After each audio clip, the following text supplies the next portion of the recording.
Kevin, thank you very much for your time. Really appreciate your presence and speaking on the panel. One of the things that we've been talking off the camera and would like to hear a little bit more about is success stories in British basketball. It's been a long road, and you've had success stories and great examples of how the sport has succeeded in penetrating in what's been perennially a football and rugby dominated country. Yeah, and probably the best success, if I'm brutally honest, although I am with the Leicester club, is the way Newcastle Eagles have developed their model up in the northeast. And they built it on a foundation model, community basketball, junior development, engaging with the community. And we've seen building a basketball club around the community, around community engagement, has been tremendously successful for them. And what it's also led to is success at the elite level. 18 trophies in 8 years is the proof of that. My own club, Leicester, has tried to model that, and we've been very successful this year.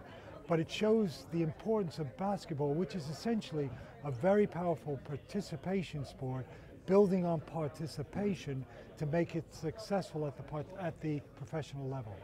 So, besides participation, there's also the issue of grassroots and also getting people to play basketball. The weather's not necessarily conducive all the time for outdoors play, limited indoor facilities with court time available for basketball. What can you do, or what is the sport doing to develop grassroots movements? So we all, as clubs, have foundations, and those foundations are focused on developing community and grassroots programs. But you've hit on the big issue. What we know is, up to the age of 15, basketball is the #2 sport in the UK. Nobody can believe that. They think it must be rugby, must be cricket. It isn't, it's basketball. But it falls away very quickly after the age of 15, and it falls away primarily because of the lack of facilities. All the facilities for basketball sit primarily in education establishments. They aren't controlled by the sport has no assets. So dealing with that issue around facilities and having assets is fundamental to maintaining the interest of young people post-15.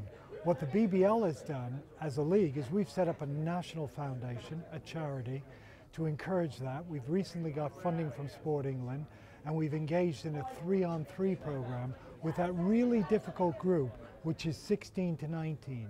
They're the ones who will get into social media, they get into lots of other interests, some of them get into trouble, and engaging with them is really important to the future of the country and the future of sports and the way it's viewed, and we've been very successful on that, and we believe we can do more.